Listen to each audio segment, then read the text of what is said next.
폭풍 전에 제주의 어부마을. 여름, 조용한 불길 제주도의 끝자락. 바다와 맞닿은 작은 어촌마을 태음동은 여느 때보다 습기가 무겁게 내리누른다. 대낮에 햇살이 달궈 놓은 짙은 파란 바다가 구름 그늘 아래 검푸르게 빛난다.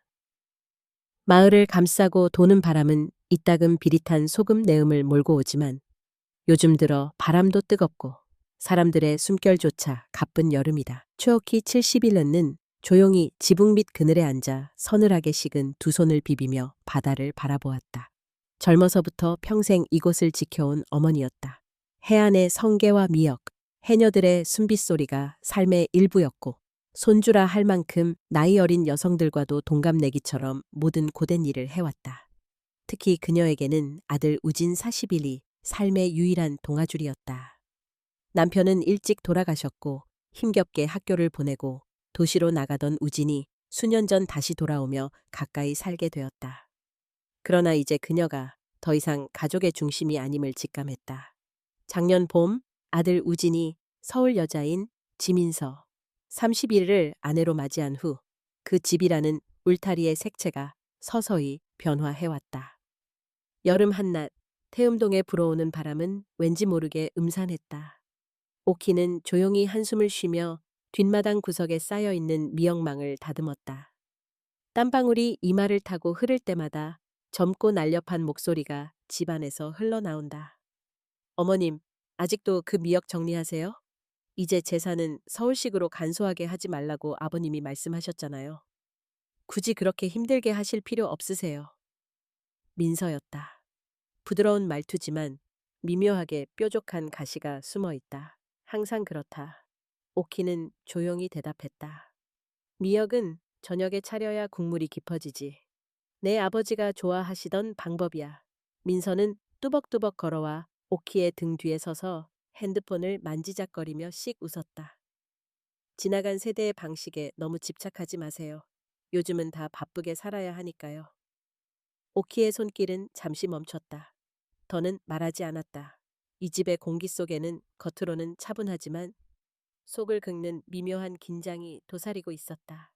마을의 오후와 가족의 식사 마을 사람들은 반쯤 늘어진 몸을 휘청이며 작은 수산센터에 조개와 멸치를 내다 팔고 오후 4시쯤이면 삼삼오오 모여 막걸리 한 잔을 나누곤 한다.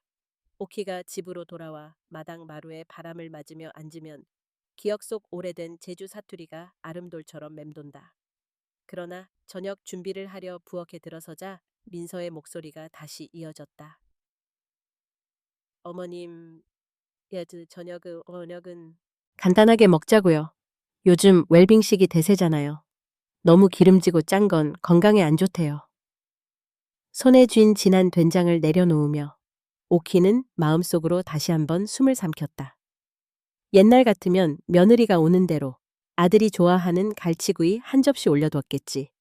그러나 이제 식탁은 민서의 입맛에 춤췄고 오키의 음식에는 점점 짭니다. 느끼합니다. 같은 평이 덧붙는다. 그날 저녁 세 사람은 길게 말없이 식사를 했다. 우진이 출근하고 돌아오면 피곤해 절어 있었다. 민서는 종종 옆에 서서 조용히 핸드폰을 만지거나 식탁을 맞은편에서 무심히 째려본다. 오키는 손끝으로 쌀밥 한 숟가락을 조심스럽게 뜨며 아무 말도 하지 않았다. 정적이 길어지다 우진이 조심스레 말을 꺼낸다. 어머니, 오늘은 무척 더웠죠? 바깥 일은 좀 줄이세요. 민서는 재빨리 덧붙인다. 그러니까요. 어머님도 나이 드신 거 좀 자각하셔야죠. 집안일 무리하지 마시고.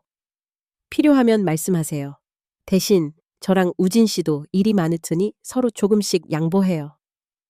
그 말 한마디가 오키의 마음을 뚫고 들어온다. 서로 양보? 그녀는 속으로 생각했다. 서로 양보라는 건 이제 내가 더 조심히 살아야 한다는 뜻이겠지. 습기와 침묵의 밤, 제주의 밤은 바닷바람 덕분에 선선하긴 하지만 오키의 마음속에는 도무지 식지 않는 뜨거움이 있다. 방 안에 누워 창문 밖에서 들려오는 파도 소리에 귀를 기울인다. 예전에는 손주들이 뛰어노는 소리, 저녁마다 들렀던 이웃 아주머니들의 인사말 모두 사라졌다. 이제는 집 안 구석구석까지 민서의 질서, 민서의 목소리가 퍼지고 있다. 그러나 오키는 절대로 멈추지 않는다. 이 집은 그녀가 피와 땀으로 세운 터전이고 아들의 행복도 결국 이 집에 달려 있다는 걸 안다. 그래서 참았다. 얼마나 더 참을 수 있을지 모르지만 폭풍 전야 감춰진 전조밤이 깊어질수록 창밖의 바람이 점점 거세진다. 텔레비전 뉴스에서는 대형 태풍이 제주도를 강타할 것이라 예보한다. 민서는 창문을 닫으면서 투덜거린다. 또 태풍이네. 매번 이 바람 때문에 온 집안이 다 젖어요. 어머님, 내일부터 젖은 신발 들이지 마세요. 빨래도 밖에 두지 말고요. 오키는 네 하고 대답했지만 내심 불만이 쌓인다. 전에는 태풍이 오면 온 가족이 모여 라디오를 듣고 밤새 바람소리에 귀를 기울였는데 이젠 불평 섞인 소리만 들린다. 자정 무렵 오키는 잠에서 깨어나 다시 마당을 내다본다. 바람에 흔들리는 대나무, 먼 하늘 어딘가에서 번쩍이는 번개, 그리고 또다시 짙게 흐르는 불안감, 아들의 침묵, 며느리의 미소 이튿날 아침, 우진이 일찍 나가고 민서는 커피 한 잔을 손에 들고 한가로이 거실 소파에 앉아 있었다. 그녀의 미소에는 뭔가 미묘하게 차가운 기운이 감돈다. 오키는 부엌에서 소리를 내지 않으려 조심스럽게 그릇을 닦는다. 민서는 옅은 미소를 머금은 채 오키를 슬쩍 바라본다. 어머님, 혹시 오늘 마트 가실 거면 저녁에 손님이 올 수도 있으니 조심하세요. 저희 쪽 친구들이라 음식 냄새 너무 진한 건 부담스러울 수도 있거든요. 오키는 아무 말 없이 고개만 끄덕이고 방으로 들어간다. 손에 남은 미역 냄새가 왜 그리 서럽게 느껴지는지 모른다. 작은 균열의 시작 마을 사람들이 오키에게 안부를 묻는다. 요즘 며느리가 착하다던데 서울에서 왔으면 고생 많지요? 오키는 억지로 미소를 지으며 말한다. 그래, 그래도 일손이 많으니 내가 도와야지. 그러나 집에 돌아가면 그 미소는 흔적도 없이 사라진다. 밤이 깊어가고 거실 저편에서 민서는 밤늦게까지 전화 통화를 하며 낮은 목소리로 누군가와 소공어린다. 오키는 방문 틈새로 새어나오는 소리를 들으며 이 집에 자신이 점점 투명 인간처럼 변하고 있음을 실감한다. 이 집의 어른은 이제 내가 아니라 바다 너머로 떨어지는 번개처럼 최어키의 심장 한가운데에 먼 미래의 불길한 예감이 검은 점처럼 찍힌다. 장 마지막, 폭풍의 기운 다음 날 새벽, 밀려드는 바람과 함께 오랜만에 빗소리가 들려온다. 오키는 혼자 뜰에 나가 멍하니 서 있다. 젖은 흙의 냄새, 짠 내음, 그리고 방 너머로 여전히 미소 짓는 민서의 잔상이 그림자처럼 따라온다. 오키의 마음속에서는 아직 다가오지 않은 거센 폭풍이 이미 시작되고 있었다. 다 참을 수 있다. 다 견딜 수 있다. 나는 이 집의 어머니니까. 그녀가 다문 입술 넘어 중얼거렸다. 그러나 그 여름 제주의 땀내와 소금기 속에서 이미 모든 것이 변해가고 있었던 것이다. 냉장고 속의 어둠 밤이 되면 제주 태음동 마을은 적막에 잠긴다. 창밖에서는 밀물 빠지는 바다 냄새가 서늘하게 몰려들고 바람이 구불구불 골목을 따라 어둑하게 흔들린다. 오키는 옅은 한숨과 함께 작은 방에 앉았다. 낮잠을 자려다 번번이 깨어있는 밤, 시계는 12시를 훌쩍 넘겼다. 진득한 더위가 언제부터인지 집 안 구석구석을 지배했다. 불도 다 껐고 창문은 벌레가 들까봐 꼭 닫아두었는데도 식은땀이 이마를 따라 또르르 흘렀다. 조용한 집안. 갑자기 창밖에서 누군가 지나가는 인기척과 어렴풋한 나무, 부딪히는 소리가 났다. 오키는 무의식 중에 귀를 세운다. 그 소리가 오래도록 귓가를 맴돌다가 이내 사라진다. 잠시 후 배가 고프다는 신호가 명치께서부터 올라온다. 점심부터 거의 아무것도 먹지 못했지. 민서가 식탁 위에 내려놓았던 웰빙식, 시리얼 한 줌과 우유가 전부였다.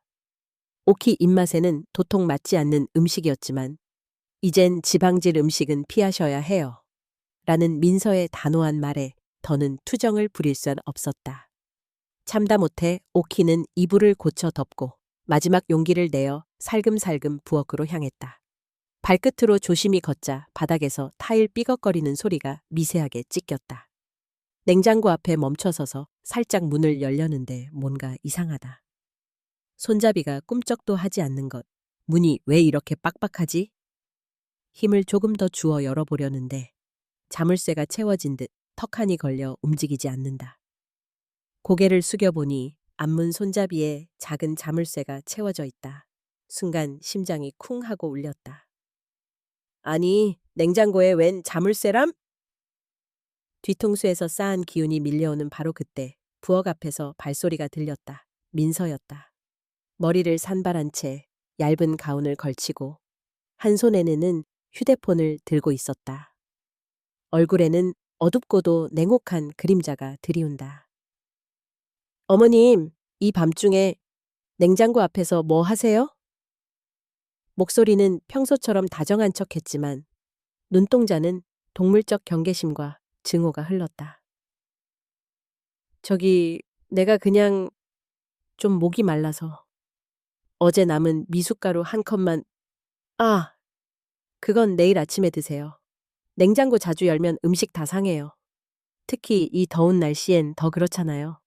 그리고 밤에 뭘 자꾸 드시면 소화 안 되는 거 어머님도 알잖아요? 민서는 천천히, 무심한 듯, 그러나 명확히 냉장고 앞에 서서 손에 든 작은 열쇠로 자물쇠를 채운다. 혹시 모르니까. 제가 아침마다 정리할 거니까 필요하신 건 낮에 말씀하세요. 부엌의 불빛이 민서의 옆 얼굴을 비추며 표정이 시커멓게 일그러진다. 오키는 할 말을 잃었다. 어린 며느리 앞에서 한없이 작아진 본인을 또다시 확인한다. 숨을 한번 내쉰 뒤 그는 묻는다.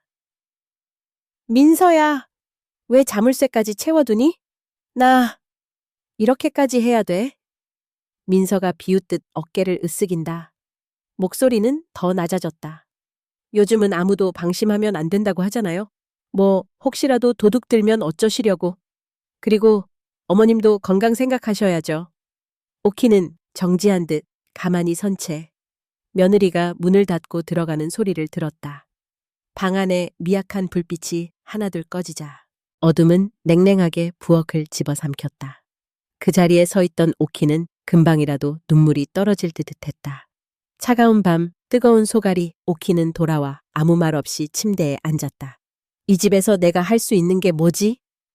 며느리가 들어오기 전만 해도 이 냉장고는 소박한 행복의 시작이었다. 아침마다 밥솥 안에서 뜨거운 김이 오르면 아들이 뛰어나왔고 냉장고에서 꺼내는 나물, 김치, 생선조림이 식탁을 풍요롭게 만들었다. 그런데 이젠 자물쇠로 잠긴 채 차가운 철문처럼 오키를 외면한다. 밖에서 민서가 통화하는 소리가 귓가를 스친다. 네, 엄마, 또 냉장고 앞에 왔어요. 내가 아까 잠갔죠. 걱정하지 마세요, 넷째 엄마. 누구랑 얘기하는 걸까? 친정 어머니인가? 아니면 친구들? 그냥 내 흉만 보는 것일까? 자신도 모르게 자존심이 까슬하게 무너져 내린다. 내가 정말 민폐덩어리인가? 단 한순간도 잠이 오지 않는다. 배는 더욱 고파져 간다. 창가에 바싹 기대어 바다 쪽을 바라본다. 학생 시절부터 바다가 주는 위로가 늘 든든했는데 오늘은 그 물결마저도 멀리 느껴졌다. 이게 다 지나가는 구름 같았으면. 새벽녘, 더 깊은 단절 어둠은 더 짙어간다. 이따금 누군가 방문을 지나가는 소리, 냉장고의 저주, 모터 소리, 그리고 집안 팽팽한 긴장만이 남는다. 오키는 먼 과거를 떠올린다. 그때는 가난해도 마음은 따뜻했는데 내 손으로 아들 도시락도 싸고 남편과 늦은 밤 노구치에 앉아 차가운 보리차 나눠 마시던 기억. 그게 그리도 소중했나. 그러나 지금은 그 작은 물 한 컵조차 허락받아야 하는 처지. 일어나려다 무릎 사이에 낀 손이 덜덜 떨린다. 방 밖에선 민서가 또 한 번 부엌 쪽을 확인하는 인기척이 들린다. 이어지는 대화 소리. 우진 씨, 당신 어머니 말이야. 밤마다 자꾸 냉장고를 열어요. 건강 생각 안 하시고 자꾸 음식을 아끼지 않으시네요. 이럴 땐 어쩌죠? 나 진짜 걱정돼서 못 살겠어. 우진의 낮은 목소리. 민서야, 그래도 엄마가 그냥 적응 못하셔서 그런 걸 거야. 조금만 더 참아줘. 응? 응, 알겠어. 하지만 이젠 관리 좀 해야겠어. 전기도 아깝고 음식도 쉬니까. 오키는 서글픈 미소를 짓는다. 그러니까 나란 존재, 참아야 할 대상, 관리해야 할 골칫덩이인 거지. 날이 밝아오며 포기와 각오, 밤새도록 뒤척이다.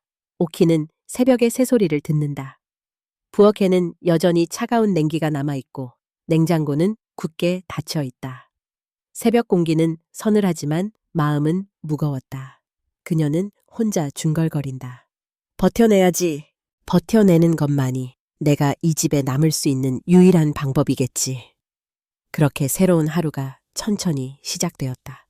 그러나 누구도 몰랐다. 오늘 밤이 또 다른 어둠을 품고 올 것을. 냉장고의 자물쇠처럼 이 집 곳곳에 쌓여가는 냉기와 불신이 곧 폭풍처럼 터질 날이 머지않았다는 것을. 숨겨진 덫, 의심의 눈빛 날씨가 점점 더 습해지고 태음동 마을에도 본격적인 장마가 들이닥쳤다. 식탁 옆 창문을 스치는 빗방울 소리가 낮부터 밤까지 그치지 않는다. 오키는 아침부터 멸치머리를 떼내며 부엌에 앉아 있었다. 수십 년 손에 밴 일이라 생각 없이 해도 금세 끝나는데 요즘 따라 도무지 집중이 되지 않는다. 민서가 피곤하다며 남겨둔 그릇이 아직도 식탁에 쌓여 있었고 우진은 아침 일찍 나가 아직 돌아오지 않았다. 문득 식탁 저편에서 민서가 소파에 앉아 스마트폰을 만지작거리다가 갑자기 소리를 높였다. 어머님, 저 젓갈 남은 거 어디에 두셨죠? 분명 어제 여기 있었는데. 오키는 순간 당황했다. 응? 젓갈? 나 안 건드렸는데 아까 냉장고에 넣어두지 않았니? 민서는 냉장고를 열어 확인하고 다시 얼굴을 찌푸렸다. 없어요. 혹시 모르니 잘 확인해 보세요. 목소리는 최대한 차분했고 눈끝에는 짧게 스치는 비웃음이 깃들었다. 오키는 괜히 죄책감이 들어서 자꾸 찾아다녔다. 그러나 젓갈은 어디에도 없었다. 심장이 콕콕 쑤시는 듯 뭔가 불길한 예감이 들었다. 설마 내가 치매라도 온 걸까? 민서는 나가면서 슬그머니 휴대폰으로 누군가에게 문자를 보냈다. 계획대로 잘 되고 있어요, 엄마. 점점 혼동하네요. 친정 어머니와 주고받는 은밀한 연락.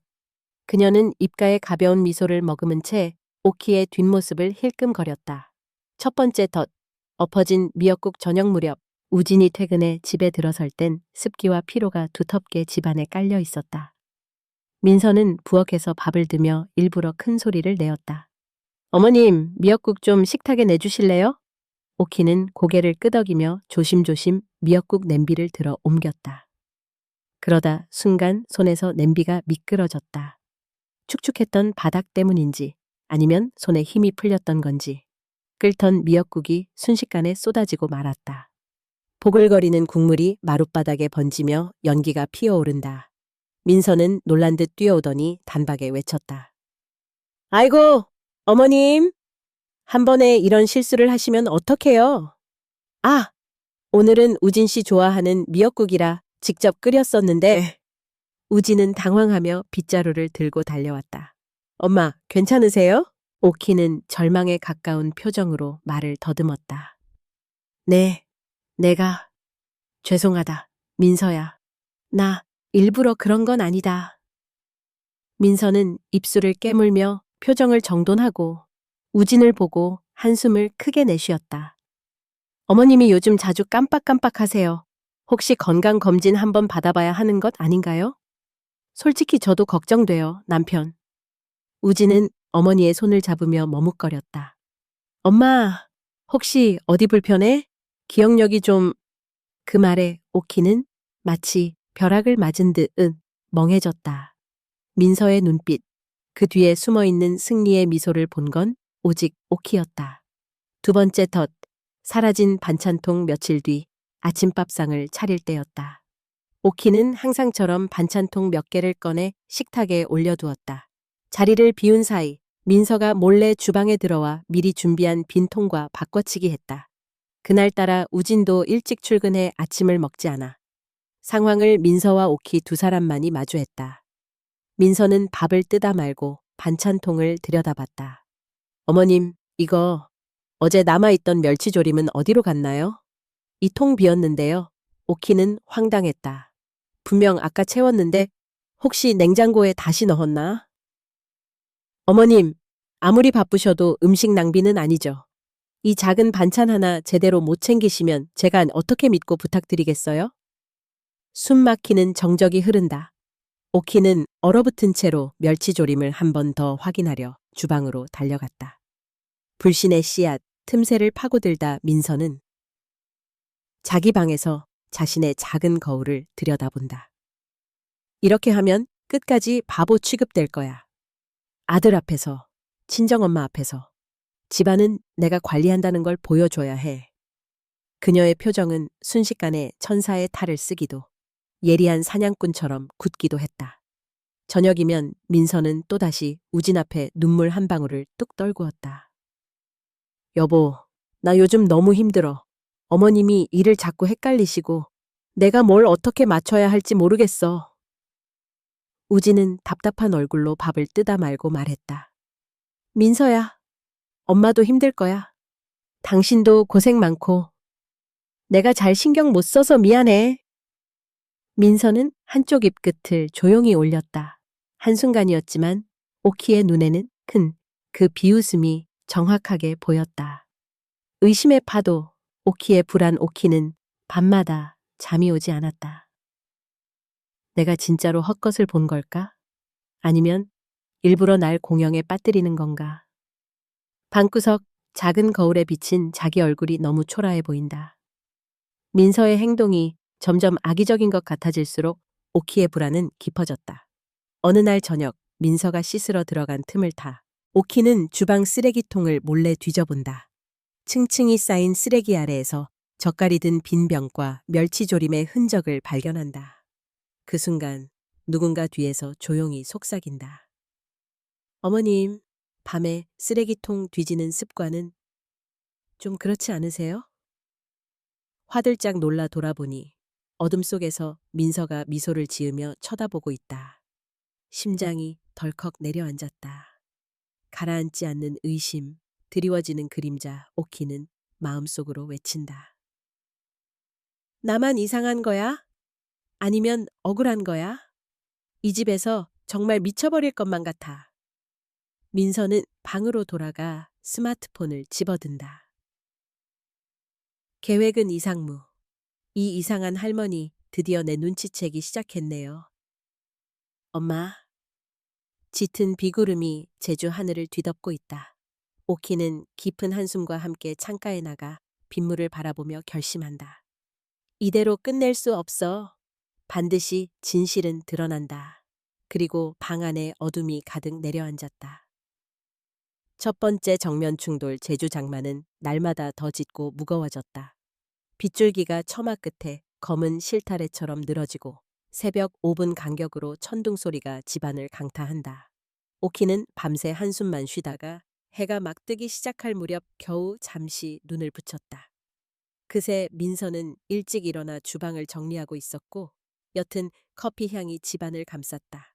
오키는 힘없이 식탁에 앉아 흐린 눈으로 민서를 바라보았다. 민서의 얼굴엔 언제나 그렇듯 단정한 미소가 번졌지만 눈빛은 얼음처럼 차가웠다. 어머님, 오늘 아침은 빵으로 해요. 요즘 밥보다 빵이 속이 덜 부담된다네요. 오키는 예전이라면 반가웠을 변화였지만 이제 그저 입맛이 쓸 뿐이었다. 그래, 네가 준비한 거 먹을게. 목소리마저 기운이 없다. 식사 내내 민서는 핸드폰만 들여다봤고 뉴스 속 아나운서의 목소리가 식탁을 채웠다. 오키는 괜히 숟가락을 내려놓으며 대화를 시도했다. 민서야, 있잖니? 요샌 네가 너무 힘들지 않니? 내가 좀 도와주려고 해도 자꾸 내 손만 거추장스러운 것 같아서. 민서는 단박에 핸드폰을 내려놓았다. 그리고 이전보다 조금 더 강한 음성으로 대답했다. 어머님은 돕고 싶을 때만 도와주고 제가 부탁드리는 건 또 싫으시죠? 저도 섭섭할 때 많아요. 오키의 이마에 주름이 깊게 패였다. 난 네가 싫다는 게 아니야. 네가 요샌 나를 점점 피하는 것 같기도 하고 자꾸 실수하는 것 같기도 해서 미안하다. 괜히. 민서가 갑자기 말을 끊었다. 어머님, 솔직히 말씀드릴게요. 전 처음부터 이렇게 까다로운 시골살이, 끝도 없는 잔소리 이해할 수 없었어요. 서울에선 한 번도 이런 대접 받아본 적 없거든요. 오키는 놀람과 슬픔 사이에서 얼어붙었다. 민서는 멈추지 않았다. 여긴 뭐든 어머님 방식을 따라야 했죠. 음식도, 생활 습관도, 구식 예절도. 저는 저대로 힘들었어요. 근데 왜 어머니는 늘 저만 나쁘게 보세요? 그 말에 오키는 한동안 입을 열지 못했다. 나도 적응하려고 애써봤다. 내 눈에 거슬릴까봐 최대한 조심했고, 네가 바꿔놓은 식단도 참고 따라왔고. 민서의 표정이 삐딱하게 일그러졌다. 그럼요. 참고 사셨겠죠. 하지만 그게 참는 건지 아니면 그냥 포기한 건지 모르겠네요. 저는 여기 오며 모든 걸 바꿨어요. 오직 우진 씨 생각 때문에 가족이란 이름 아래서. 민서의 목소리가 언뜻 언성을 높인다. 그런데 어머님은 날 그냥 사람 취급도 안 하고 감시만 하시잖아요. 괜히 반찬통, 냉장고, 뭐든 내가 잘못한 것처럼 의심하고. 피곤해요. 정말 오키는 부들부들 입술을 떨며 더 이상 물러서지 않기로 결심했다. 내가 너를 감시했다는 거, 그건 네가 내 밥을 엎어뜨리고 장난쳤을 때부터야. 내 딸이 네 나이만 했어도 이렇게 심하게 구진 않았을 거다. 난 한 번도 며느리를 하인처럼 부려먹지 않았다. 민서의 눈빛에 번개가 스쳤다. 정말요? 어머님, 옛날에 가족들 앞에서는 그러셨겠지만 제가 뒤에서 어떤 기분이었을지는 생각해 보셨나요? 오키의 목소리가 커졌다. 적어도 직접적으로 상처 주진 않았다. 하지만 넌 오히려 내 뒤에서 날 망가뜨리려 했잖아. 젓갈, 반찬, 미역국. 네가 빼돌린 거 내가 다 봤다. 민서는 비웃으며 답했다. 증거라도 있으세요? 세상이 달라졌다는 건 어머님만 모르시나 봐요. 상처받는 건 저도 마찬가지였어요. 식탁 위에 얼어붙은 공기. 밖에서는 비가 점점 거세지기 시작했다. 민서는 의자를 쾅 밀치며 자리에서 일어섰다. 이 집 정말 숨 막혀서 못 살겠어요. 가족이 뭐라고 날 이런 죄인 만들려고 하는 거예요? 어머님 마음에 안 드는 건 애초에 저를 들이지 말았어야죠. 오키도 자리에서 일어나 버텼다. 사람 좋은 표정, 착한 어른의 탈을 그 순간 벗어던졌다. 난 너 같은 아이 들어올 줄 몰랐다. 나도 네가 여기서 이 정도로 독하게 나올 줄 꿈에도 몰랐다. 민서가 속삭이듯 냉소를 날렸다. 어차피 어머님도 젊을 땐 시어머니 미워하고 싸웠다면서요. 그때 그 시절만큼은 절대 안 당하겠다. 그런 거 아닌가요? 순간 오키와 민서의 눈이 정면으로 마주쳤다. 밖의 번개가 거실 벽에 흉측한 그림자를 드리웠다. 서로의 숨소리만 요란하게 울렸다. 민서는 이를 악물고 다시 말했다. 앞으로도 절대 안 참아요. 내 방식대로 살아갈 거예요. 우진 씨만 내 편이면 그걸로 충분하니까요.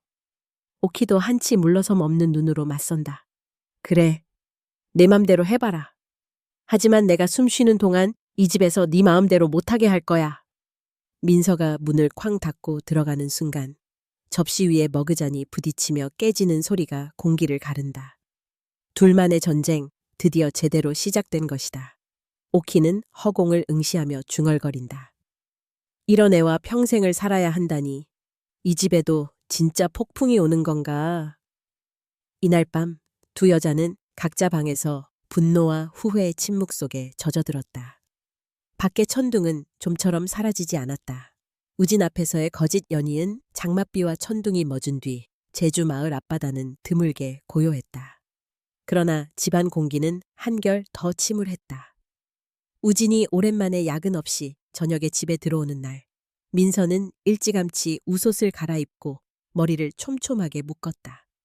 평소와 달리 주방에서 성의껏 요리하고 거실을 반짝이게 치웠다. 오키는 그런 민서의 모습이 낯설고 불안해 속으로 곱씹었다. 우진이 앞에선 또 착한 척, 난 또 언제 내 손에 죄인 취급당할까.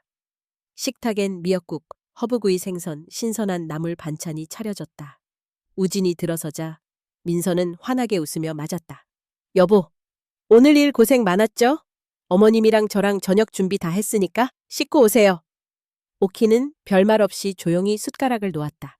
잠시 후 삼겹살 색깔만한 저녁 하늘 아래 세 사람은 오랜만에 마주 앉았다. 하지만 웃음기는 민서에게만 있었다. 우진은 소파에서 소리 없이 피곤을 내려놓았고 오키는 두 손을 꼭 쥔 채 미묘한 긴장을 가눌 수가 없었다. 민서는 계속 오키에게 말을 걸었다. 어머님, 이번엔 간 안 짜죠? 아무래도 우리 남편은 소금 많이 들어간 거 싫어하더라고요. 내가 너무 진하게 했나? 미안, 다음엔 더 싱겁게 할게. 아니에요, 아니에요. 저는 맛있어요. 우진 씨만 괜찮으면 됐어요. 눈길 한번 쏘아주며 민서는 싱긋 미소를 지었다. 그 미소는 우진의 앞에서는 달콤했지만 오키에게 닿으면 비수처럼 아팠다.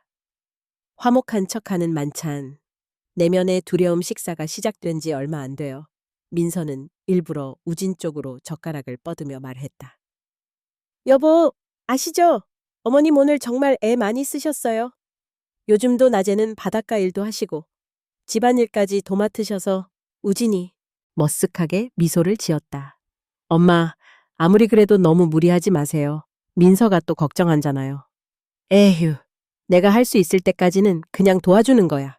민서는 강아지처럼 눈을 동그랗게 뜨고 우진의 손을 슬쩍 잡았다. 그래도 어머님, 제 말도 가끔은 들어주세요. 요즘 깜빡깜빡 자꾸 하시니 저도 신경이 쓰이라서요. 그 한마디에 오키는 잠시 젓가락을 멈추었다. 참을 순 없는 거짓, 갑작스런 사고 순간 식탁 끝에 쌓인 반찬 그릇 사이에서 민서가 일부러 국그릇을 엿들듯 움직였다.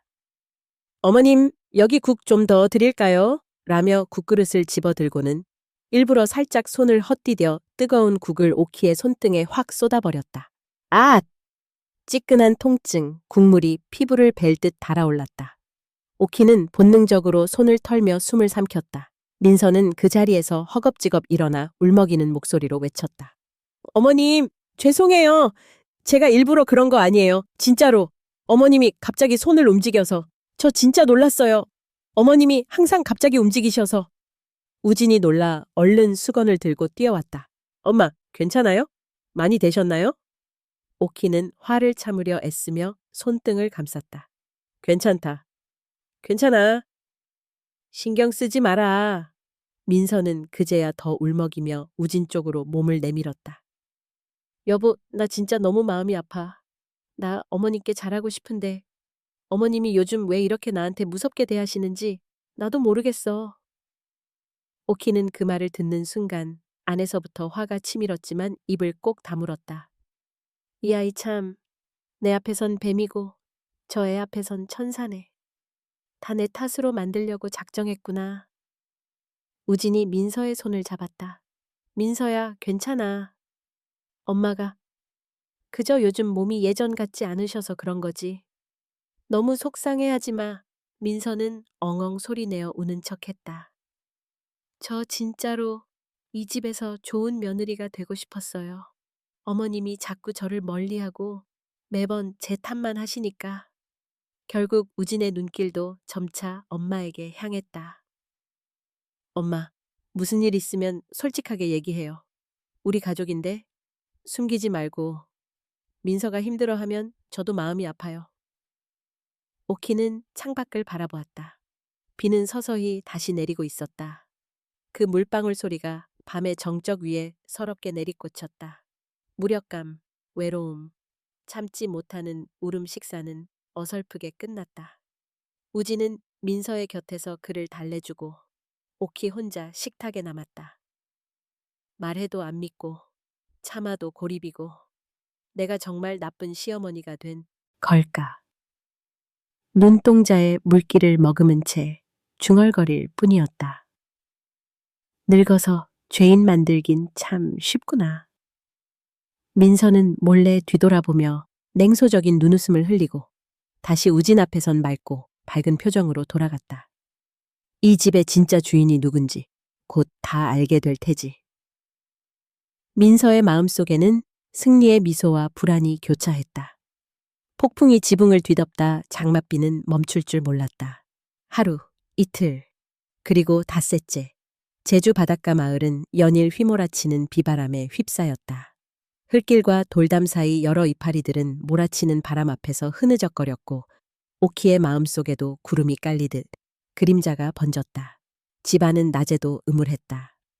창밖은 회색으로 침잠해했지만 정적보다 더 두려운 건 집안에도 일렁이는 불길한 기운이었다. 그날 아침 라디오에선 태풍경보 소식이 반복적으로 울려 퍼졌다. 민서는 여느 때처럼 차분한 척 부엌에서 냄비를 닦았다. 오키는 명치깨가 답답했다. 오늘은 바깥 나돌면 큰일 난다네요. 뭐든 미리미리 챙기는 게 좋대요. 민서가 의미심장하게 말했다. 그날따라 오키를 바라보는 눈빛엔 묘한 예감과 단호한 결의가 동시에 어렸다. 태풍의 서막, 민서의 계획 저녁 무렵 바람이 훨씬 세지고 창문이 흔들릴 정도로 빗방울이 강해졌다. 집집마다 사람들이 급하게 창살을 고치고 빗물길을 정비하느라 분주했다. 그러나 오키의 집엔 정막만이 흘렀다. 민서는 유난히 부지런해 보였다. 모든 방문과 창문을 확인하며 전자제품 플러그를 새욱쓱 뽑았다. 혹시 몰라서요, 네네 어머님. 이럴 땐 전기를 꺼두는 게 제일 안전하다네요. 오키는 어딘가 불길했지만 시키는 대로 따라 움직일 수밖에 없었다. 비가 점점 커질수록 민서의 얼굴엔 그늘이 번졌다. 저녁이 되자 민서는 갑자기 큰 소리로 말했다.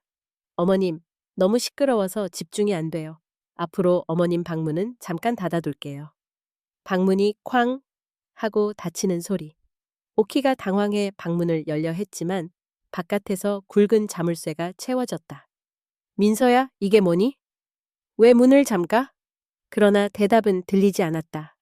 방 안엔 불도 꺼지고 고요한 어둠뿐이었다. 비와 바람 그리고 추위에 내몰린 오키는 답답함에 방문을 두드렸지만 아무도 오지 않았다. 공포와 울분이 밀려왔다. 밖에선 폭우 소리가 점점 커졌고 나무가지가 벽에 부딪히는 소리, 창문이 덜컥거리는 불길한 소리가 반복됐지만 집안엔 오로지 오키의 가쁜 숨소리와 훌쩍거림만이 남았다. 이게 꿈이었으면 아니면 그냥 오랜 오해였으면 손끝에 남아 잊는 감각이 점점 차가워졌고 심장이 떨렸다. 한참 만에 방문이 다시 열렸다. 민서가 차가운 얼굴로 들어와 음산하게 말했다. 어머님, 밖에 나가 계시면 더 마음이 가라앉으실 거예요. 저 잠깐 집안 정리해야 하니까. 잠깐 바깥에서 기다려주세요. 그러더니 현관문을 열고 우비 한 장만 내팽개친 채 오키를 강제로 동네 마당으로 내몰았다. 비밀과 고립, 민서의 냉정 갑작스런 바람, 우비마저 힘없이 휘날리고 오키는 덜덜 떨며 어두운 마당에 서 있었다. 바닥은 이미 물이 허리께까지 차올랐고 검은 흙탕물이 발목을 휘감았다. 민서야, 이게 무슨 짓이니? 어디 가니? 문 좀 열어줘. 내가 뭘 잘못했다고? 민서는 문 안에서 느릿하고 시큰둥하게 답했다. 밖에서 잠깐 숨 돌리시면 다 괜찮아져요. 그리고 어머님, 밤에는 조용히 좀 해주셨으면 좋겠어요. 바람소리, 빗소리보다 더 시끄럽게 하시니까. 살짝 열린 틈 사이로 민서가 멀찍이 서 미소를 짓고 있었다. 초라한 우비와 가벼운 슬리퍼 한 짝뿐, 오키는 온몸이 떨렸다. 절망의 순간, 폭풍 한가운데 마을에선 바람이 지붕을 흔들고 간간이 배수 구멍이 막히는 소리가 들려왔다. 오키는 마당 구석, 오래된 소나무 한 그루 옆에 웅크렸다. 빗줄기 끝이 차갑게 얼굴을 때렸다. 눈물과 빗물이 뒤섞여 얼굴을 적셨다. 내가 이 집에서 무슨 존재인가? 그저 짐짝일 뿐인 건가? 심장 박동마다 지난 세월의 기억이 흩어져 내렸다. 눈앞에 펼쳐진 빛바랜 집, 과거 남편과 마루에 앉아 함께 듣던 라디오 소리, 아들과 손잡고 뛰놀던 옛 시절. 모든 게 지금 이 순간 가혹한 현재와 너무 달랐다. 민서의 마지막 조소 잠시 후 창문 너머로 민서의 실루엣이 흐릿하게 비쳤다. 그녀는 커튼을 살짝 걷고 미동도 없이 오키를 내려다보았다. 빗물에 좀 씻고 오시는 게 어머님 자신에게도 좋을 거예요. 계속 그렇게 고집 피우면 저도 더 세게 나갈 수밖에 없어요. 문이 꽉 닫혔다. 오키는 빗속에서 깊이 울었다. 혼돈, 분노, 아픔, 자괴감, 눈물은 빗물로, 한숨은 허공 속으로 섞여버렸다. 폭풍의 심혈, 고독 속 결이 한참이 지나서야 마을의 불빛 하나둘 꺼지고 심야의 바람이 집 지붕을 세차게 때렸다. 오키는 몸을 작게 웅크리며 이제라도 무슨 수로든 자신을 구해야 한다는 생각을 처음으로 품었다. 이대로 무너질 수 없어. 이 집, 이 가족, 내가 반드시 지켜야 해. 빗속, 온몸이 휘청거려도 그 밤 그 고요한 절벽 끝에서 오키의 눈동자는 점점 단단해졌다. 가족과 타인 태풍은 점차 잦아들었지만 오키의 집에는 여전히 냉기가 감돌았다. 그날 오후 마을 골목으로부터 한 아이가 오키네를 조심스럽게 찾았다. 이웃집 소녀이자 오키의 먼 조카인 지호는 여름방학 숙제인 척 작은 배낭을 메고 집 안으로 뛰어들었다. 할머니, 엄마가 심부름 시켜서 왔어요. 여기 과일 좀 드시라고. 어색한 미소, 어딘지 불안한 눈빛. 지호는 거실 한 구석에서 오래 쉬지 않으려는 듯 눈치를 살폈다. 민서는 의례적으로 받아주면서도 속이 불편했다. 아이고, 지호 왔니? 거실에 잠깐 앉아. 어머님이랑 과일이라도 먹고 가. 하지만 지호는 소파 옆에 가방을 내려놓으며 허리를 굽혔다. 괜찮아요? 금방 나가야 해서. 그리고 할머니, 이거. 가방 안엔 작은 상자가 들어 있었다. 지호는 자연스럽게 상자를 꺼내며 속삭였다. 할머니, 요즘 괜찮으세요? 얼굴이 좀 수척해지신 것 같아서요. 오키는 눈물이 핑 돌았다. 하지만 아이 앞이기에 애써 미소를 띠며 답했다. 봤지? 요즘 비 많이 와서 그렇지. 괜찮아. 넌 엄마랑 잘 지내고? 지호는 고개만 끄덕였다. 그 순간 무심한 척 거실 구석을 살피던 지호의 눈빛이 잠깐 번뜩였다. 작은 감시 카메라, 조용한 결심. 지호는 엄마가 수리 키트를 준 것처럼 얘기하며 몰래 책장 사이에 작은 카메라를 설치했다. 요즘 아이들은 휴대폰과 기계에 능했다. 어른들이 모르게 작은 렌즈 하나면 불안한 현실의 단서를 잡아낼 수 있었다. 조금 후 지호는 엄마에게 문자로 상황을 알렸다. 엄마, 할머니 집에 카메라 설치했어요. 이상한 거 있으면 바로 전화 드릴게요. 오키는 의심도 하지 못한 채 지호가 언제 왔냐는 듯 부엌길에 다시 매달렸다. 민서의 태도, 외부 시선에 불안. 지호가 돌아간 뒤 민서는 내내 초초해 보였다. 거실 창 너머 지나가는 이웃의 시선, 카카오톡 알람음, 초인종 소리, 무엇 하나 그녀의 신경에 거슬리지 않는 게 없었다. 이 집에 누가 자주 들락거리면 내 계획이 흐트러질 수도 있어. 그러면서도 또 속으론 곧 우진이 돌아오리란 안도감에 마음을 누그러뜨렸다. 민서는 일부러 오키에게 이런저런 심부름을 시켰다. 어머님, 저녁에 냉장고 정리 좀 해주시겠어요? 저는 장 본 거 정리할게요. 하지만 오키는 오늘따라 더 무기력했고 손끝이 자꾸만 느려졌다. 결정적 장면, 카메라에 잡힌 민서. 밤이 되어 마을이 고요해질 무렵 오키는 무료하게 거실 신문을 들춰보고 있었다. 그때 민서는 주방에서 일부러 요란한 소리로 접시를 깨뜨렸다. 그리고는 부엌 문간에서 한껏 목소리를 높였다. 어머님, 이거 보세요. 또 제가 실수했다면서 왜 자꾸 혼내시냐고요. 저도 사람인데 이럴 순 없죠. 오키는 벙 쪄서 아무 말도 못한 채 고개만 저었다. 민서는 혼자 울먹이다가 갑자기 오키에게 다가와 소리쳤다. 진짜 더는 못 참겠어요. 제가 도대체 뭘 그렇게 잘못했나요? 그 장면, 거실 책꽂이에 은밀하게 설치된 작은 카메라가 고스란히 모두 기록하고 있었다. 지호의 발견, 긴장감 넘치는 전환. 그날 밤 지호는 집에서 온라인으로 실시간 카메라 화면을 확인했다. 영상 속에는 민서가 큰 소리로 할머니를 나무라고 자신이 피해자인 척 연기를 하다가 오키가 도리어 아무 잘못도 없었다는 듯 침묵하는 모습이 선명히 남았다. 지호가 바로 엄마에게 전화를 걸었다. 엄마, 할머니가 너무 힘들어 보여. 그리고 고모부 아내분이 뭔가 이상해. 보여줄 영상 있어. 지호 엄마는 걱정스레 외삼촌 우진에게 전화를 걸었다. 드러나는 진실. 아슬아슬한 저울질 다음 날 우진에게 곧장 영상 일부가 전달됐다. 우진은 회의 중에 휴대폰을 확인하다가 잠시 얼어붙은 표정이 되었다. 카메라 화면 속 민서가 화를 내고 오키가 멍하니 막고 있는 모습. 그간의 걱정과 의심이 순간에 파도처럼 밀려왔다. 내가 지금까지 뭘 믿었던 거지? 동시에 민서는 우진의 연락을 기다리며 평소처럼 애교를 부렸다. 여보, 오늘 좀 일찍 들어올 거지?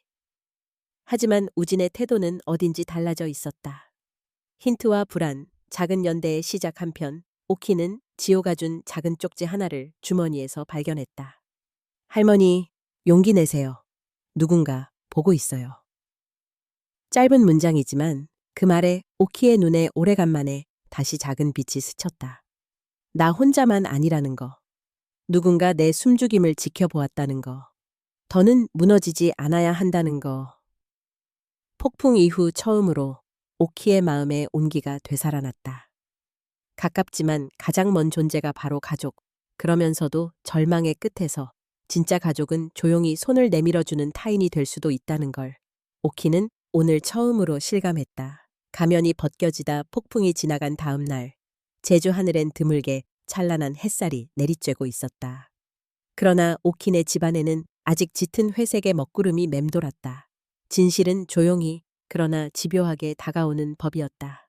아침 일찍 우진은 출근 대신 거실에 앉아 있었다. 밤새 거의 한숨도 자지 못한 눈빛이었다. 손에는 지호에게 받은 영상이 담긴 핸드폰이 탁자 위엔 차가운 커피가 식어 있었다. 민서는 별다른 눈치 없이 아침부터 한껏 밝은 척했다. 여보, 오늘은 아침 좀 차려줄까? 어머님도 이제 좀 기분 풀리셨나 봐. 요즘 나한테 부드러워진 것 같기도 하고. 우진은 아무 대답도 하지 않았다. 민서는 그저 쓴웃음을 지었다. 오키는 조심스럽게 방에서 나왔다. 그녀의 손엔 작은 편지가 꼭 쥐어져 있었다. 지호가 남겨준 응원의 쪽지였다. 침묵, 그리고 직면 오랜 침묵 끝에 우진이 먼저 입을 열었다. 민서야, 잠깐 얘기 좀 하자. 민서는 순간 움찔했지만 곧 평소처럼 해맑은 얼굴을 유지했다. 무슨 일인데 그래 남편? 우진은 핸드폰을 든 채 눈동자를 똑바로 민서에게 맞췄다. 혹시 이 영상 본 적 있어?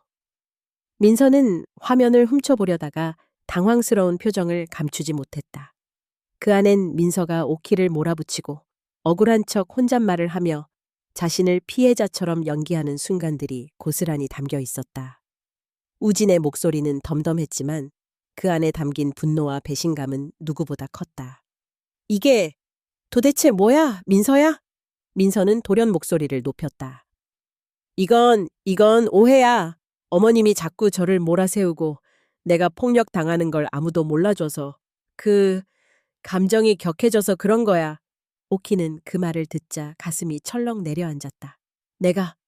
내가 언제 너한테 폭력을 썼니? 민서는 점점 목소리가 가늘어지며 눈물을 글썽였다. 내가 이 집에서 얼마나 힘들게 견뎌왔는지 아무도 몰라. 우진 씨도, 어머님도. 전부 나만 나쁘게 봐왔잖아. 우진의 분노는 더욱 심해졌다. 그럼 네가 엄마한테 했던 말과 행동은? 일부러 냉장고 자물쇠를 채우고 음식을 치우고 엄마를 고립시킨 건 다 뭐였어? 다 녹화됐어. 눈으로 다 봤어. 민서는 급기야 벽을 주먹으로 치며 소리 질렀다. 나는 이 집에서 죄인이었어. 시골의 구식 풍습, 시어머니의 간섭, 애써온 힘을 다해서 노력해도 결국 나는 가족이 아니었잖아. 우진이 떨리는 목소리로 말했다. 변명하지 마. 이건 절대 변명으로 넘어갈 일이 아니야. 누구도 널 그렇게 만들지 않았어. 그런데 넌 내 엄마를 사람 취급도 하지 않았잖아. 오키와 민서, 마지막 충돌 분위기는 더 팽팽해졌다. 민서는 울분에 차서 오키 쪽으로 달려들 듯 달려갔다. 어머님, 다 숨기고 있었네요? 내 앞에선 아무렇지 않은 척, 뒤에선 사람들 손 빌려 비밀을 파헤치고, 이렇게까지 해서 뭘 지키고 싶으세요? 오키의 두 눈엔 눈물이 맺혔다. 난 그저 네가 나를 조금만 이해해줬으면 했다. 그런데 왜 모든 걸 거짓말로만 덮으려 했니? 민서는 이성을 잃은 채 방에 있던 책 한 권을 집어 던지며 소리 질렀다. 이 집에서, 이 집의 숨 막힘에서 날 몰아낸 건 결국 당신들이에요. 나한테 손가락질할 자격 아무도 없어요. 우진이 그 모습을 지켜보다 결국 크게 외쳤다.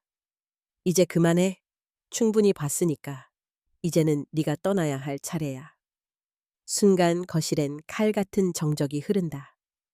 무너지는 환상과 해방 민서는 바닥에 주저앉아 흐느꼈다. 그녀의 화장기 짙은 얼굴 위로 맺힌 눈물은 진짜 슬픔과 분노, 그리고 인정받지 못한 서름이 뒤섞여 있었다.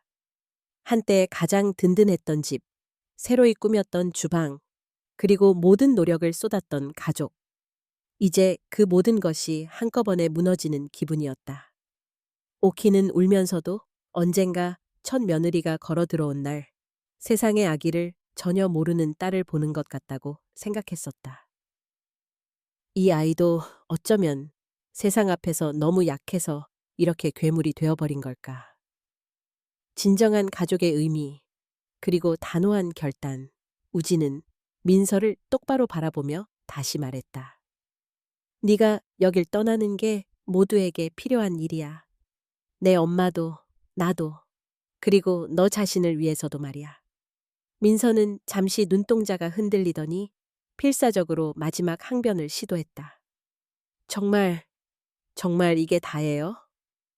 내 얘길 한 번도 제대로 들어주지 않고 그냥 죄인 취급만 할 거예요? 우지는 잠시 침묵했다가 고개를 떨구었다. 적어도 지금의 넌 가족이란 이름으로 우리 곁에 있을 수 없어. 용서는 상처를 주지 않을 용기 없는 사람에겐 어울리지 않는 말이니까. 민서는 더 이상 말을 잇지 못한 채 소리 없는 울음으로 무너졌다. 잠시 찾아온 평온, 그리고 상처의 흔적. 민서가 방으로 들어가 문을 닫자 오키와 우진은 거실에 멍하니 남았다. 오키는 우진의 어깨에 손을 얹고 천천히 눈물을 닦았다. 너무 오래, 너무 많이 참고 살았지. 우진도 눈물을 감추며 할 말을 더듬었다. 엄마, 내가 너무 늦게 알았어요. 미안해요. 창밖으론 반짝이는 햇살이 집 안으로 다시 스며들기 시작했다. 그러나 마음 한구석, 오랜 상처의 자국은 여전히 쉽게 아물지 않을 터였다. 하지만 이제 더 이상 누구도 거짓의 가면을 쓰지 않아도 되는 조용한 시간이 찾아온 듯했다. 잔잔한 바람, 끝난 비극. 민서가 집안을 빠져나가는 아침. 제주 바람은 유난히 차갑게 불었다. 전날 밤에 격렬한 진실 폭로와 통곡은 잦아들었지만 그녀의 짐 가방이 복도에 움푹 찍힌 자국만큼이나 가족의 마음에도 오래 남을 흔적이 있었다. 민서는 마지막 남은 자존심과 분노를 움켜쥔 채 현관을 나섰다. 이른 아침 골목길엔 동네 아주머니 두세 명이 모여 눈짓을 교환했다. 누군가는 일부러 기침을 했고 누군가는 애써 고개를 돌렸다. 그동안 세상에 감춰진 집안의 내밀한 고통이 마을에 퍼져버린 것이었다. 민서는 쏟아지는 시선에 이를 악물었다. 가방끈이 어깨를 파고들고 부서질 것 같은 구두굽 소리가 골목마다 아프게 울렸다. 그녀는 마지막 순간까지도 스스로를 합리화하고 싶었다. 나만 억울한 걸까? 아니야, 저들이 날 몰랐을 뿐이야. 내가 틀렸다고 다들 쉽게 말하지만 그 누구도 내 두려움을 이해하지 않아. 최후의 항변처럼 민서는 마을 어귀에서 고함을 질렀다. 나는 너희처럼 살지 않을 거야. 이 집, 이 마을 모두 다. 나를 이렇게 만든 너희 책임도 있다는 걸 잊지 마. 동네 아이 하나가 놀라 뒷걸음질 쳤고 아주머니들 중 한 명은 저도 모르게 한숨을 내쉬었다. 남겨진 가족, 헛헛함과 해방감 현관문이 닫히는 소리. 집안엔 이상할 만큼 깊은 침묵이 내려앉았다. 오키는 그동안 쌓인 한과 분노, 죄책감과 미안함이 뒤섞인 채 바닥에 주저앉았다. 한참 만에 우진이 들어와 엄마 곁에 조용히 앉았다. 말없이 맞잡은 손, 오래 버텨낸 시간의 무게가 느껴졌다. 오키는 힘겹게 입을 열었다. 이렇게 끝까지 서로를 아프게 하면서 결국 아무것도 남지 않는구나. 엄마가 더 단단했어야 했는데 그 애가 그런 짓까지 하게 할 줄은 정말 몰랐어. 우진은 말없이 고개를 숙였다. 내내 민서의 편인지 엄마의 편인지 애매했던 자신이 미워졌다. 엄마, 내가 더 잘 알아봤어야 했어. 민서가 처음 힘들다고 했을 때 이런 사달이 날 거라곤 진작엔 몰랐지. 오키는 조용히 말했다. 잘했다. 이제라도 네가 내 옆에 있어서 그게 얼마나 다행인지 몰라. 창밖으론 태풍 지나간 평화로운 먼 바다가 아른거렸지만 오키의 눈에 맺힌 눈물은 아직 마르지 않았다. 마을과 가족 그리고 남겨진 말들 민서의 퇴장 이후 동네에선 여러 소문이 흘렀다. 어디선가 며느리란 게 그렇지 원래 시집살이 힘들다더라. 아무리 그래도 어머니한테 그러면 너무했지. 속내를 알 수 없는 귓속말들이 이어졌다. 오키는 그런 말들을 들으며 누구도 완전히 가해자나 피해자가 될 수는 없구나 라는 쓸쓸한 사실을 새삼 받아들였다. 오랜 세월 쌓인 슬픔과 억울함 그리고 끝내 아무도 해결하지 못한 마음의 골이 조용한 집안에 그림자처럼 남아 있었다. 하지만 다만 한 가지, 이제 비로소 서로의 아픔을 외면하지는 않게 되었다는 것. 그 사실이 그들에게 작은 위로가 되었다. 마지막 고백과 작은 희망 저녁 무렵 우진이 슬며시 말을 건넸다. 엄마, 이제 우리 다시 시작할 수 있을까? 네가 그동안 얼마나 힘들었는지. 내가 미처 다 몰라 미안해. 오키는 오래 참았던 울음을 조용히 흘렸다. 바람이 잦아들면 다시 물이 맑아진다더니. 엄마도 너도 우리도 이제 조금씩 나아질 수 있겠지? 서로의 어깨에 기대어 두 사람은 오랜만에 바깥 공기를 마시러 집마당에 나왔다. 잔잔한 해풍이 옷깃을 스쳤다. 이제야 비로소 폭풍이 지나간 집에는 평화가 찾아들기 시작했다. 비극의 끝, 회복의 시작, 이 장대한 폭풍과도 같았던 시련 속에서 오키와 우진은 마침내 서로에게 손을 내밀었다.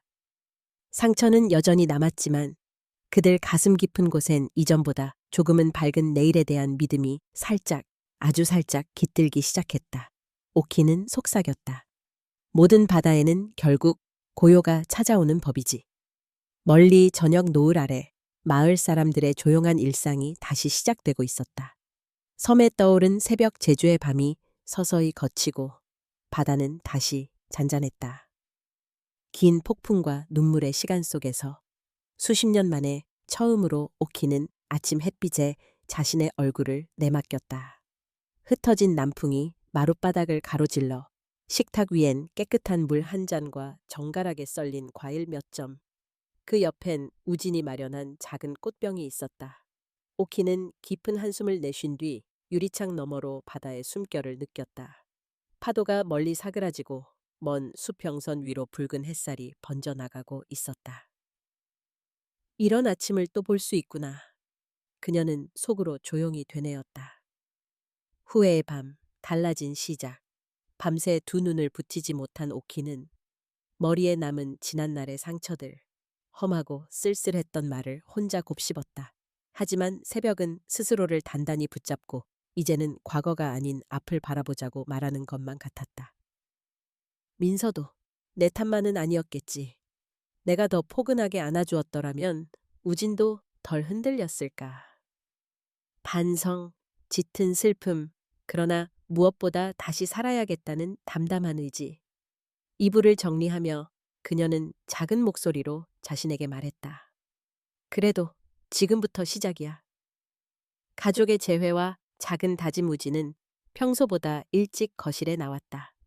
엄마의 얼굴이 어제보다 밝아 보이자 그 역시 어설픈 미소를 지었다. 엄마, 오늘 밖에 공기 좋아요. 할머니 산소에 잠깐 들릴까 하는데 같이 갈래요? 오키는 잠시 고민하다 고개를 끄덕였다. 두 사람은 묵묵히 집을 나서며 서로의 걸음에 맞춰 천천히 섬 언덕길을 걸었다.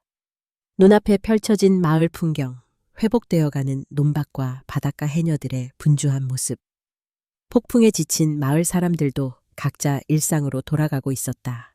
마을과 다시 맺는 인연 산소에서 돌아오는 길. 마당 입구에 마을 아주머니들이 모여 있었다. 한 아주머니가 망설이다 먼저 말을 건넸다. 오키 씨, 많이 힘들었지? 이제는 우리끼리라도 서로 의지해야지. 필요한 거 있으면 언제든 말해. 다른 이도 고개를 끄덕이며 포도송이 한 봉지를 내밀었다. 예전엔 서로 바빠서 신경 못 썼어. 앞으로는 혼자 소갈이 말고 우리 같이 밥도 나눠 먹자고. 오키는 눈시울이 붉어졌다. 고립과 오해의 시간 끝에 다시 만난 온기, 섬마을 특유의 끈끈한 인연이 조심스럽게 그녀의 마음을 어루만졌다.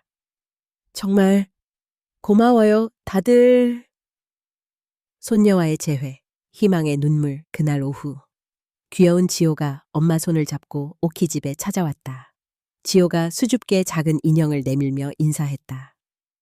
할머니, 이제 많이 안 아프지? 나 할머니 힘들 때마다 꼭 도와줄 거야. 오키는 아이를 꼭 끌어안았다. 뺨 위로 맑은 눈물이 흘렀다. 보고 있었구나, 내 마음을. 이 한마디에 가족의 상처가 조금씩 아물어갔다. 진짜 가족이란 저녁 무렵 마당엔 동네 사람들의 북적거림이 번졌다. 우진이 앞장서서 작은 요리 모임을 준비하고 이웃들은 삼삼오오 음식을 들고 오키네를 찾았다. 누군가는 웃고 누군가는 눈물 흘리며 옛날 이야기를 꺼냈다. 가족이란 태어난 피보다 진심으로 지키는 마음이라고 이제야 알 것 같네요. 오키가 조용히 말했다. 그 말에 모두 고개를 끄덕였다. 새벽, 사랑의 회복밤이 깊어지자 섬은 다시 고요함에 휩싸였다. 오키는 마당 한켠에서 홀로 하늘을 바라보았다. 별빛이 고요히 내려앉는 그 순간 그녀의 마음엔 불현듯 감사와 용기가 피어올랐다. 이만하면 됐다.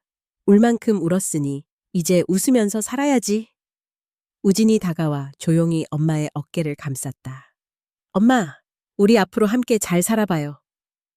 별들이 하나둘 시야에 들어오고 섬의 어둠은 천천히 내일로 물러갔다. 진정한 평화의 아침, 오키는 처음으로 상처와 한숨, 그 모든 고통을 다 품은 채 스스로를 다정하게 안아주었다. 이른 새벽 제주 바닷가엔 또 한 번 새로운 날이 떠오르고 있었다.